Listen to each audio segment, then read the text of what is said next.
Es una bendición estar aquí, reunidos, ya que estaba recordando esta mañana, el último culto en el que estuve yo fue hace 2 meses y medio en Washington, D.C. Pensad en eso. Y han pasado dos meses y medio, y es un gozo estar aquí otra vez, reunidos como iglesia, una gran bendición del Señor. Y vamos a empezar esta serie del libro de Mateo, y quiero que como iglesia marquemos algo en nuestras mentes, que es importantísimo recordar. Para introduciros a esta idea, voy a utilizar una cita de Billy Graham. ¿Cuántos de vosotros os acordáis de Billy Graham? Os garantizo que de alguna manera la influencia de este hombre ha llegado a vuestras vidas, de alguna manera. Alguna conversión de alguna campaña evangelística que haya hecho en Latinoamérica o aquí en Europa. Y mira lo que dice Billy Graham. Dice: cada obra de Dios exitosa debe tener oposición.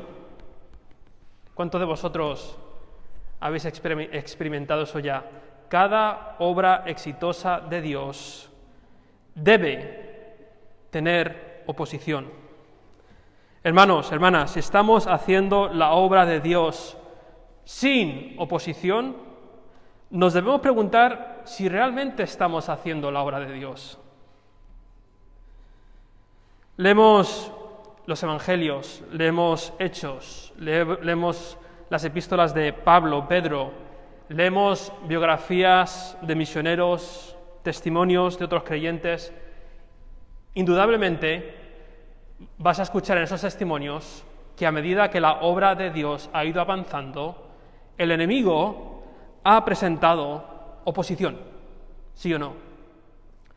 Puedo pensar en el verano pasado, cuando como iglesia decidimos poner un punto de misión en Torreblanca, y recuerdo la cantidad de oposición que recibimos como iglesia por cosas inexplicables, tardanzas en papeleos, ataques demoníacos, pruebas que Satanás trajo a nuestras vidas. ¿Por qué? Porque cada obra exitosa de Dios tendrá oposición. Pero estas son las buenas noticias para todos los que estamos aquí. Cada oposición del enemigo será enfrentada con el cuidado, guía y preservación de Dios para su pueblo. Esas son las buenas noticias. Sí, tendremos oposición, pero las buenas noticias de Mateo 1 y 2 es esto: cada ataque del enemigo, cada obstáculo del enemigo será enfrentado con la guía, el cuidado y la preservación de nuestro Señor. Así que si estás aquí hoy y has experimentado la oposición del enemigo en tu vida a causa de que has sido parte de la obra de Dios, este sermón te va a servir para recordarte que no te preocupes, no temas. La guía, el cuidado y la preservación de Dios estará presente allí en medio de la oposición. Y si eres nuevo a la fe cristiana, este sermón te va a ayudar a entender esto. Muchas personas se convierten al cristianismo y se piensan que es el comienzo de una vida de mariposas, pitufos, unicornios. Y no hay nada más lejos de la verdad, ¿no? Cuando nos convertimos es cuando realmente empieza la guerra, ¿sí o no? Este sermón te consolará, porque no te preocupes, nuevo creyente. A medida que te enfrentes a oposición del enemigo, Dios te cuidará, te guiará y te preservará. No temas. Así que mi argumento hoy es este, basado en Mateo 1 y 2. El plan de Dios siempre tendrá oposición, pero no temas, creyente. Dios cuida, guía y preserva a los suyos. Gloria a Dios. Entonces, esta sección de Mateo 1 y 2 está dividida en 3 secciones. Número 1, la genealogía de Jesús, que es el plan de Dios, de redención prometido en el Antiguo Testamento. Es el capítulo 1 al 17. Del capítulo 1, 18 al 25, vamos a celebrar Navidad en mayo. Toma ya. Vamos a hablar del nacimiento de Jesucristo. Y la tercera sección es el capítulo 2, donde encontramos la oposición al plan de Dios, pero la derrota del enemigo de Dios. Así que empecemos orando a medida que progresamos por este texto de las Escrituras. Padre amado, hoy somos conscientes de que tu obra siempre tendrá oposición. Pero Señor, contamos con que tú estás allí para cuidarnos, para guiarnos y para preservar a tu pueblo. ¡Qué buenas noticias!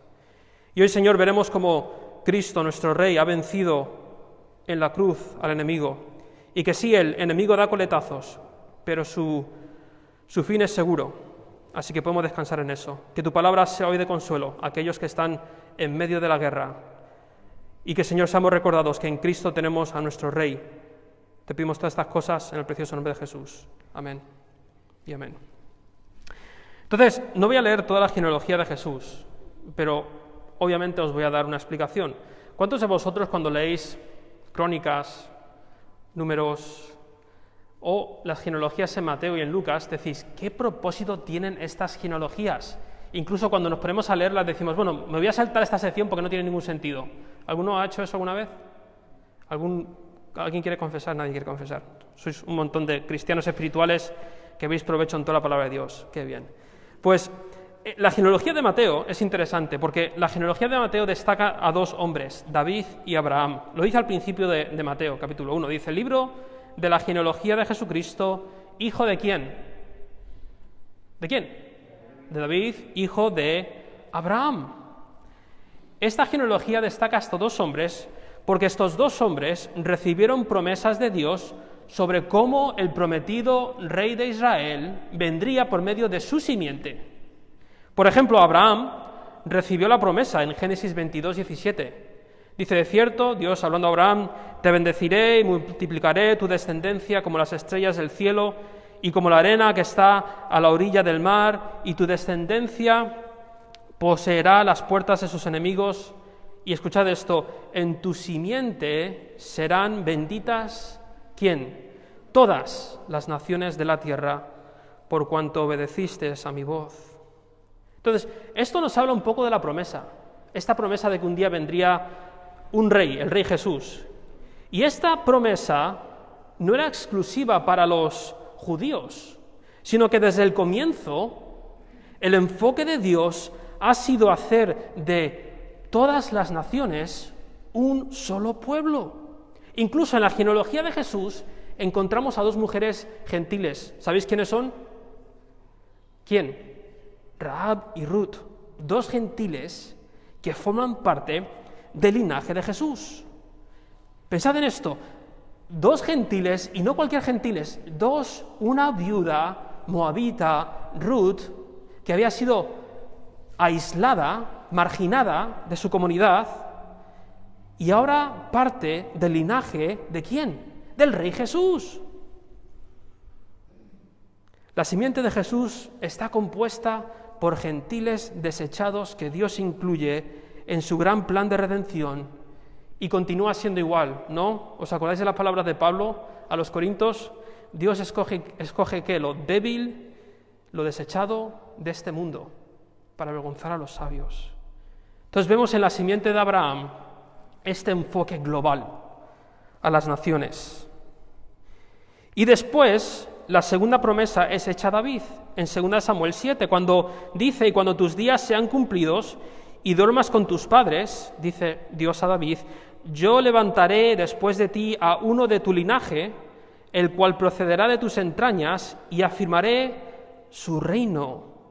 Él edificará a mi nombre, y yo afirmaré para siempre el trono de su reino. Una promesa hecha a David sobre un hijo que tendría, que establecería el reino de David eternamente. ¿Quién es esa persona? Jesús. Jesús es el rey prometido a David, que tendría un reino eterno y que gobernaría ¿a quién? A todas las naciones. Interesantemente, Mateo incluye un detalle en esta genealogía, no sé si os habéis dado cuenta. Dice que Salomón era el hijo de ¿quién?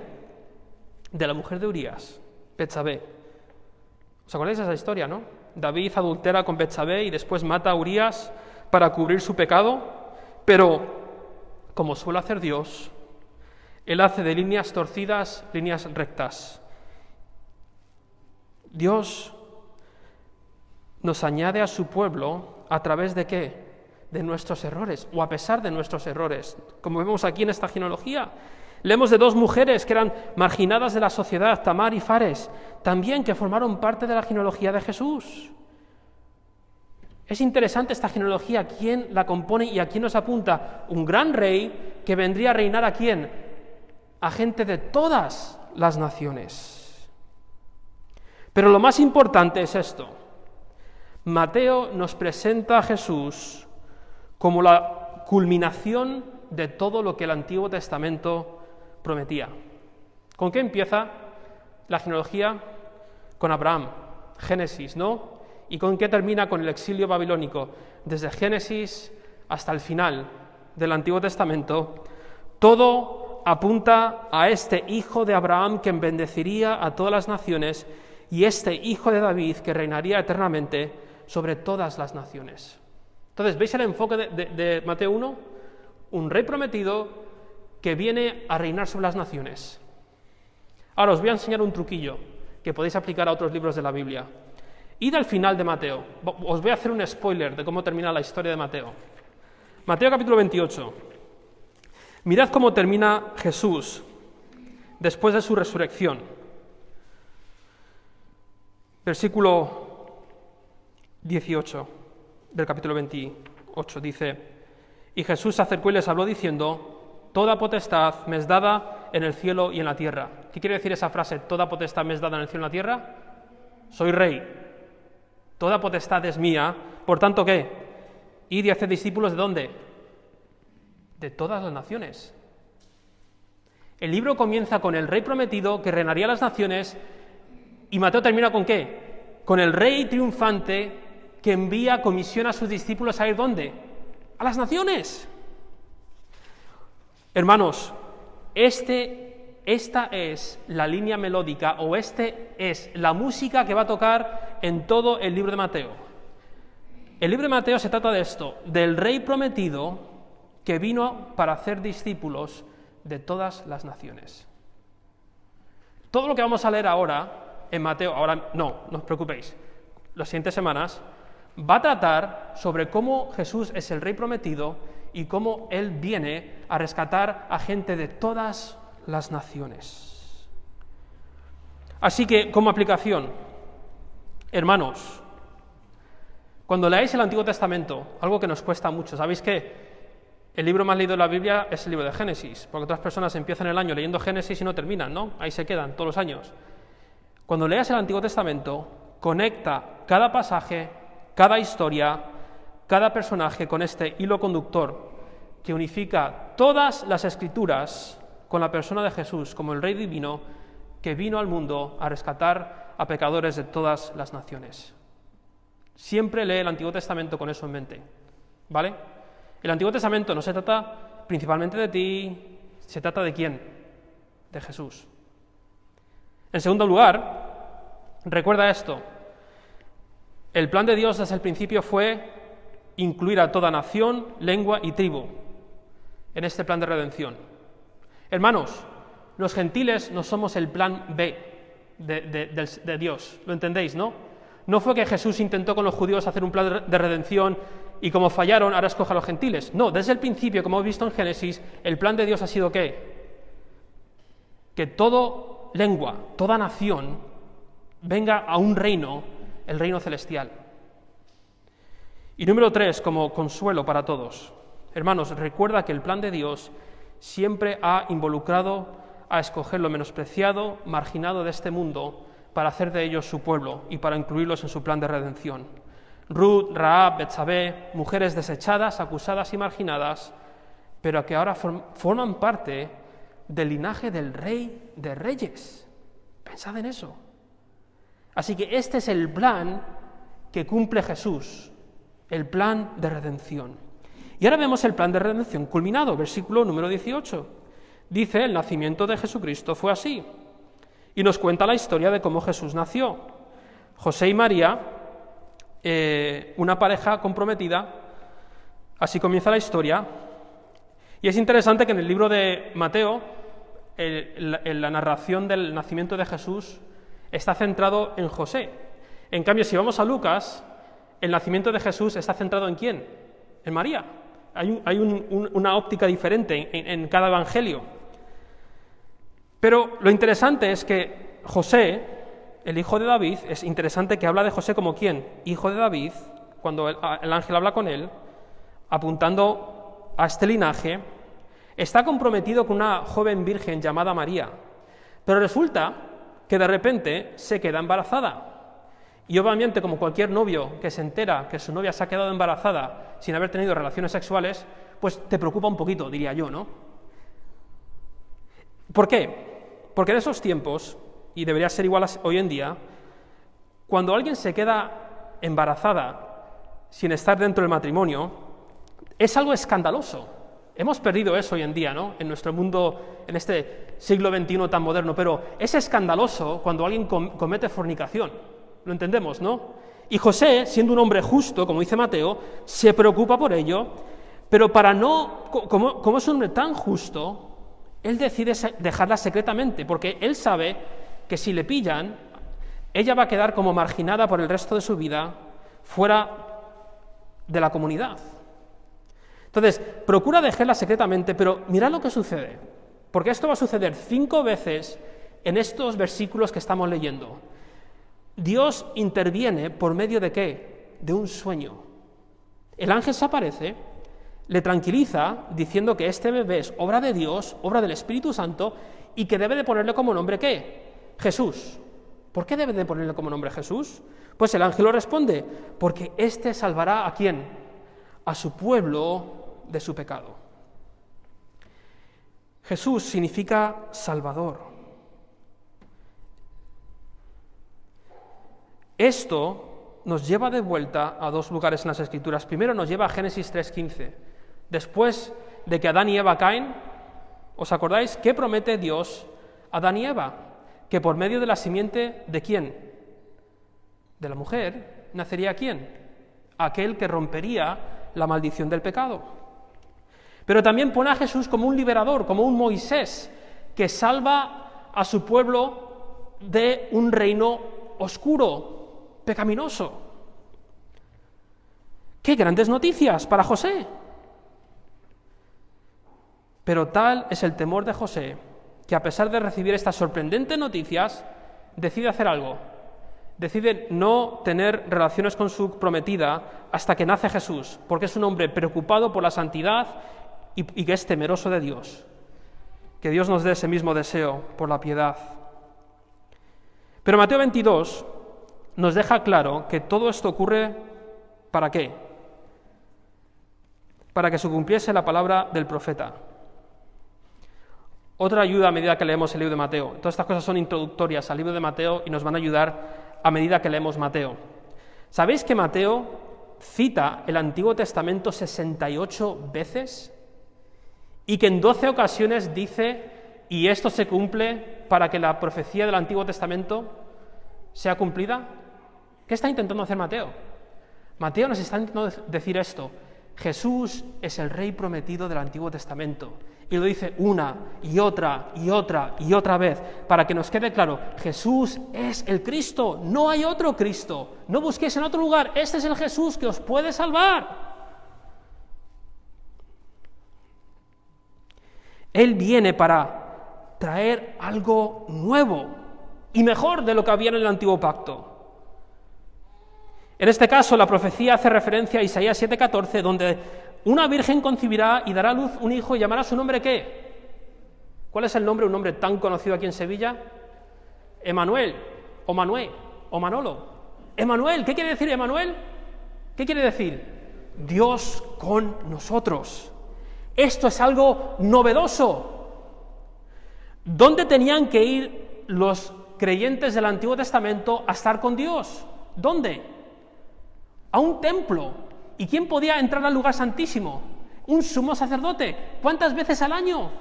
Una sola vez. Y por primera vez en la historia, Dios mora, ¿dónde? Con nosotros. Esto es un antes y un después. Ya no era necesario un templo donde Dios moraba y una vez al año el sacerdote entraba. Ahora Dios con nosotros para salvar a su pueblo de su pecado, ofreciéndose a sí mismo como el sacrificio para que Dios pudiese morar con nosotros. Ahora, vayamos otra vez a Mateo 28. Mirad qué interesante es esto. Vamos al final del libro y mirad la promesa de Jesús a sus discípulos, después que les dice, yo soy rey, id a las naciones. Versículo 20. Enseñándoles que guarden todas las cosas que os he mandado, hablaremos del Sermón del Monte en el capítulo 5, y aquí que yo estoy con vosotros. ¿Veis esa conexión del principio al final? Hermanos, a través de la muerte, resurrección y ascensión de Cristo, Dios está en nosotros a través de la persona del Espíritu Santo. ¡Qué gran promesa para los que hemos creído! Y ahora somos comisionados para salir y anunciar a las naciones que Él es el prometido Rey que triunfa sobre el pecado y que da salvación a su pueblo y mora en nosotros. ¿Has pensado en eso alguna vez, creyente, que has puesto tu fe en Cristo? Ese Dios que era imposible que morase entre los hombres a causa del pecado en el Antiguo Testamento, que moraba en el lugar santísimo, ahora por medio de la fe en Cristo, ¿dónde mora? En ti. Eso te debe causar que des un salto y grites gloria a Dios. El Espíritu Santo, Dios, mora en ti y te comisiona para ir a las naciones y predicar que el Rey es Jesús.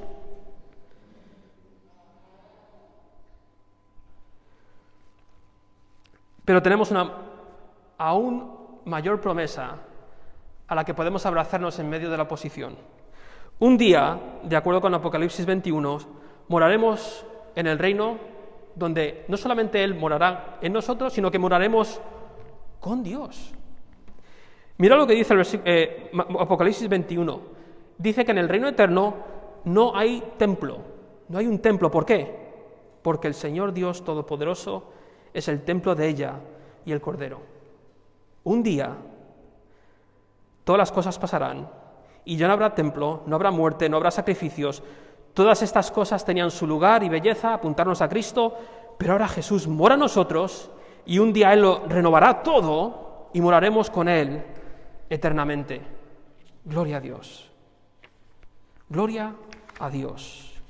Y estas buenas noticias que el Rey ha venido, nos lleva al tercer punto.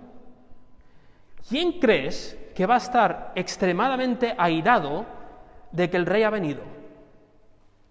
El mismísimo Satanás. Y mira a quién utiliza. Dice en el capítulo 1 que cuando Jesús nació en Belén, de Judea, en días de ¿quién? Del rey Herodes. Mateo nos presenta al gobernador de Judea, Herodes. Herodes era un gobernador que había sido puesto por el mismo Imperio Romano y también nos introduce a unos magos de Oriente, que al contrario de nuestra tradición, lo siento, aquí no hay niños hoy, así que lo puedo decir con tranquilidad, al contrario de la tradición nuestra, no eran reyes, eran hombres sabios de Oriente que probablemente habrían escuchado de las profecías por medio de los judíos exiliados en Babilonia sobre este venidero Jesús, este Mesías, este Rey, y seguramente estaban al tanto de esta promesa de que la estrella de Jacob, profetizada en Números 24-17, señalaría el nacimiento y el lugar donde nacería el Rey de los judíos. Y cuando vieron la estrella, decidieron buscar a este Rey. Pero es interesante, ¿de dónde son estos reyes? Me he tragado yo también la mentira. ¿De dónde son estos sabios? ¿Son judíos? No, ¿son qué? Son gentiles. A los suyos vino y los suyos no le recibieron, pero los de afuera vinieron a buscar al Rey Jesús. Y mira lo que dice, que Herodes, cuando le pregunta al versículo 2, ¿dónde está el Rey de los judíos que ha nacido? Mira lo que dice el versículo 3, oyendo esto, el rey Herodes, ¿qué? Se turbó, y toda Jerusalén con él. Herodes se siente turbado, preocupado. convoca una mesa de diálogo con todos los líderes religiosos de Jerusalén para que le explicasen de qué iba esta profecía. Y ellos apuntan a Miqueas 5:2, donde dice que nacería en Belén un ¿qué? Un guiador, un apacentador del pueblo, de mi pueblo Israel. Este libertador, al contrario de lo que se pudiesen imaginar los líderes religiosos, sería una figura como Moisés, un libertador. Este pasaje nos lleva al Éxodo, un libertador que vendría a guiar a su pueblo de un exilio espiritual, que vendría a liberarles no de un imperio físico o terrenal, sino del mismísimo imperio del pecado y las tinieblas. ¿Y por qué estaba tan interesado Herodes en encontrar la ubicación de este Mesías? ¿A qué le importa Herodes un niño, un bebé recién nacido? ¿Por qué le importaba? Pues tenéis que entender un poco de la historia de Israel. Durante los siglos antes a este punto, unos 300 o 400 años antes, lo que es el periodo intertestamental entre el fin del Antiguo Testamento y el principio del Nuevo Testamento, surgieron unos libertadores por medio de unas dinastías llamados los Macabeos. ¿Habéis escuchado los Macabeos? Es un libro apócrifo. Y los Asmoneos. Y surgían líderes que intentaban independizar a Israel del imperio babilónico, del imperio asirio, y causaban grandes rebeliones. Y en muchos casos, a causa de estos libertadores, los gobernadores que eran impuestos sobre Judea acababan o asesinados o acababan siendo destituidos y traían a otro gobernador. Entonces, Herodes tenía una preocupación legítima de que este libertador pudiese causar una rebelión y que el imperio romano le cortase la cabeza o le quitase de en medio. Entonces, la preocupación era legítima. Entonces, ¿qué hace Herodes? Pues engaña a los pobres sabios. Les dice, mira, cuando la halléis, hacedmelo saber para que yo también vaya y la adore. Ahora, ¿tú crees que quería Herodes ir y adorarle? No. Él quería matarle. Dice que cuando los magos gentiles encuentran al niño se regocijaron grandemente y le adoran presentando tesoros dignos de un rey, oro, incienso y mirra. ¿Pero qué vuelve a suceder una vez más? Versículo 12. Pero siendo avisados, ¿por qué? Revelación en sueños, que no olvidasen a Herodes, regresaron a su tierra por otro camino. Dios vuelve a intervenir a causa de la oposición de Herodes, como lo hizo con José por medio de un sueño para advertirles del plan malvado de Herodes. Pero también, mira qué sucede en el versículo 13. Después que partieron ellos, he aquí un ángel del Señor apareció ¿en qué? En sueños. Tercera vez que ocurre este sueño y advierte a José de que Herodes quiere matar a su hijo.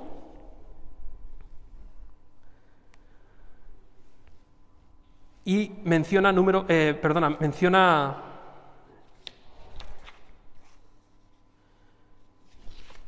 momento. Sí, menciona la profecía de Jeremías, de Oseas, cuando dice, de Egipto llamé a mi hijo, ¿no? Jesús no solo es el rey prometido de Dios, es la nueva Israel, donde judíos y gentiles forman parte de un solo reino, pero es este sueño que le permite evadir la muerte. ¿Veis este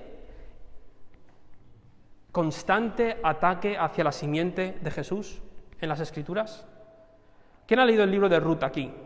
¿El libro de Ruth? ¿De qué trata el libro de Ruth? De un hombre Amán intentando aniquilar la simiente del rey. ¿De qué trata el Éxodo en Egipto? De un faraón que intenta aniquilar la simiente del rey Jesús. Entonces, ¿de dónde viene esta idea de que alguien está intentando, quién está detrás de este plan malvado de utilizar a emperadores malvados para aniquilar al rey Jesús? ¿Cómo pasa con Herodes? Un plan malvado y diabólico. Pensad en esto. Herodes está tan preocupado que decide matar a todos los niños menores de 2 años. Eso es un plan diabólico. Pero ¿a qué os recuerda esto? Un emperador, un rey, que decide matar a menores de 2 años. ¿A qué os recuerda esa historia? ¿Alguien? A Faraón. Jesús es un nuevo Moisés. De la misma manera que Moisés nació durante la época cuando el gobernador gentil temía por la estabilidad de su reino, por el crecimiento de los judíos, de los hebreos, Jesús nace durante un periodo donde un gobernador gentil busca aniquilar la simiente de Jesús por miedo a ser quitado de en medio. ¿Quién está detrás de todo esto? Vayamos a Apocalipsis capítulo 12. Apocalipsis capítulo 12. Este versículo nos va a enseñar quién está detrás de todo esto. Ahora, Apocalipsis, a quien le guste, yo qué sé, El Señor de los Anillos, a quien le guste Crónicas de Narnia, Apocalipsis es genial, fenomenal. Mirad la imagen, mirad la imagen que está viendo Juan. Esto es una imagen, no es una imagen literal, es una imagen que nos enseña sobre algo literal, ¿vale? Mirad lo que dice el versículo número 3. También apareció otra señal en el cielo. He aquí un gran dragón escarlata, que tenía 7 cabezas y 10 cuernos, y en su cabeza 7 diademas, y su cola arrastraba la 1/3 parte de las estrellas del cielo y las arrojó sobre la tierra. Y el dragón, pensad en esta imagen, se paró frente a la mujer que estaba para dar a luz, a fin de devorar a su hijo tan pronto como naciese. ¡Qué imagen más escandalosa! Un dragón escarlata enfrente de una mujer que está dando a luz para que en cuanto salga el bebé se lo coma. ¡Qué imagen! ¿Pero qué nos enseña esta imagen? Nos enseña la rabia, el deseo diabólico de acabar con la simiente de la mujer. ¿Pero qué sucede? Y ella dio a luz un hijo varón que, escuchad esto, un eco de Mateo, regirá con vara de hierro ¿a quién? Todas las naciones. Y su hijo fue arrebatado para Dios y para su trono. Esto es Mateo capítulo 1 y 2.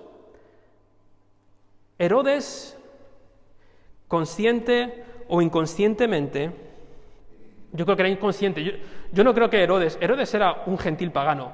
Él no estaba pensando, este hombre va a salvar al mundo del pecado. No, él está pensando en sus problemas, este hombre me va a quitar mi reino. Pero detrás de él está ¿quién? El diablo, utilizándole para acabar con la simiente del rey Jesús. ¿Pero qué nos promete Apocalipsis capítulo 12? Que este rey vencerá, a pesar de la oposición del dragón. Pero nos da una advertencia a nosotros. Id al versículo, en el capítulo 12, id al versículo número 17. Cuando el dragón se da cuenta de que ha perdido, dice el versículo 17, entonces el dragón se llenó de ira contra la mujer y se fue a hacer guerra contra el resto de la descendencia de ella, los que guardaron los mandamientos de Dios y tienen el testimonio de Jesucristo. ¿Quiénes son esos? Esos somos nosotros. Nosotros somos los que guardamos los mandamientos de Dios y tenemos el testimonio de Jesucristo. Somos la continuación de la simiente. Entonces, el dragón no ha podido parar con la simiente de la mujer. ¿Por quién va? Con ira. Hacia nosotros. Cuando el dragón se da cuenta de esto, ve cómo Dios, en su provisión y sustento, pone a salvo a la mujer, se llena de ira y va hacia la descendencia espiritual que somos nosotros. Así que, hermanos, esto nos enseña algo. A medida que Dios obra en esta tierra, llevando a cabo el plan de redención, debemos esperar oposición del enemigo. ¿Por qué? Porque el rey ha triunfado sobre sus enemigos. Ahora mismo está dando los últimos coletazos hacia el pueblo de Dios, pero tenemos como garantía esto: el rey cuidará, sustentará y guiará a todos los que son suyos. ¿No veis cómo Dios guió, cuidó y preservó a su pueblo en Mateo 2. 5 veces se aparece Dios en sueños a José y a los magos para advertirles de que no vayan a Nazaret, no vayas a Belén, no vayas a este sitio, no vayas a este sitio. Cada uno de estos sueños son demostraciones del cuidado fiel y constante de Dios para sus hijos. Y hermanos, la historia no ha cambiado. A medida que Dios lleva a cabo su plan, Dios nos guiará y cuidará de nosotros. ¿Podemos contar con ello? Un ejemplo de esto fue Martín Lutero, uno de los personajes más conocidos de la historia. Cuando él fue el que encendió la chispa de la Reforma aquí en Europa en el siglo XVI, y él empezó a batallar en contra de la falsa enseñanza y empezó a predicar el Evangelio bíblico, la fe ortodoxa, y a causa de esto vino gran oposición del mismo Papa para matarle. Y él escribió un himno que cantamos aquí a menudo, que es este: Castillo fuerte es nuestro Dios. Y mira lo que dice una de las estrofas: y si demonios 1000 están, prontos a devorarnos, no temeremos, porque Dios sabrá cómo ampararnos. Que muestre su vigor Satán y su furor, dañarnos no podrá, pues condenado está por la palabra santa. Hermanos, de la misma manera que actuó el dragón en el pasado, lo hará en el presente, para entorpecer el plan de Dios, trayendo temor, persecución y obstáculos al pueblo de Dios, que es mandado por el Rey a hacer discípulos de todas las naciones. Todos nosotros que estamos en Cristo, que hemos creído que este es el Rey, que vino a salvar al mundo del pecado. Esa fue la misión principal de Jesús. Él vino a salvar al mundo del pecado para que cualquier persona que ponga su fe en Cristo sea parte de este reino eterno. Y si tú te unes a este reino, te enfrentarás a la oposición demoníaca a medida que Dios nos hace parte de su obra. Pero no temas, creyente. El Señor cumple con sus promesas. El Señor continúa interviniendo en nuestra historia por medio de su misma palabra que nos guía, nos cuida y nos preserva. Por medio incluso de hermanos que nos advierten, que nos dan, entre comillas, palabras proféticas de las Escrituras, que, hermano, siento esto sobre esta situación, deberías escucharme. E incluso, ¿cuántos testimonios hemos escuchado en Medio Oriente de personas que se han venido, que nunca han escuchado el Evangelio, pero que por medio de sueños les ha visto ver que, oye, buscan las Escrituras, que ahí encontrarás la salvación? Dios continúa interviniendo. ¿Hasta cuándo? Hasta el día cuando el Rey Jesús, en todo su esplendor, reine completamente. Moremos con Él y Él con nosotros. Y todos sus enemigos queden completamente aniquilados en el lugar donde no habrá más dolor, más matanza, más enfermedad, como nos cuenta el libro de Apocalipsis. Así que, hermanos, hoy podemos estar ante muy grande oposición. Puede ser que el diablo esté trayendo duda a tu mente ahora mismo por medio de esta crisis. Pueden ser conflictos incluso dentro de nuestra misma familia. Puede ser incluso conflicto dentro de la misma iglesia. Pero no te preocupes. El plan de Dios progresa con oposición, pero nunca perdiendo terreno. ¡Nunca perdiendo terreno! El plan de Dios progresa con oposición, pero sin perder a ninguno de los suyos, ya que somos eternamente sostenidos por su mano. Y aunque perdamos nuestra vida, nunca podemos perder la vida eterna. El plan de Dios progresa con oposición, pero siempre con la guía, cuidado y preservación de Dios por los suyos. Vamos a orar. Padre amado, indudablemente estamos ante una gran batalla donde sabemos quién es el vencedor: Jesucristo, el Rey de Reyes y Señor de Señores. Él es Rey, triunfador. En la cruz triunfó sobre la muerte, el pecado y el mismísimo demonio. Y, Señor, aunque el demonio sigue dando sus últimos coletazos, Él busca, Señor, entorpecer la obra de Dios, pero no podrá. Te pido, Padre, que nos des confianza en estas palabras a medida que se nos presenta oposición. Y recordemos que, como dijo Lutero, no podrá dañarnos, porque Él ya está condenado, según las Escrituras. Que encontremos consuelo en esto. Y, Señor, si hay una persona aquí que todavía no ha puesto su fe en el Rey Jesús, que todavía no ha confesado a Jesús como Señor, como Rey de su vida, que lo haga hoy. Que hoy confiese sus pecados, reconozca que pertenece al reino de las tinieblas y que por fe ponga su fe en el Rey de la luz, en Jesucristo mismo, para que pueda ser salvado de sus pecados y pueda ser parte de este bendito, eterno reino. Gracias, Padre, por tu palabra, y te lo pedimos todo en el precioso nombre de Jesús.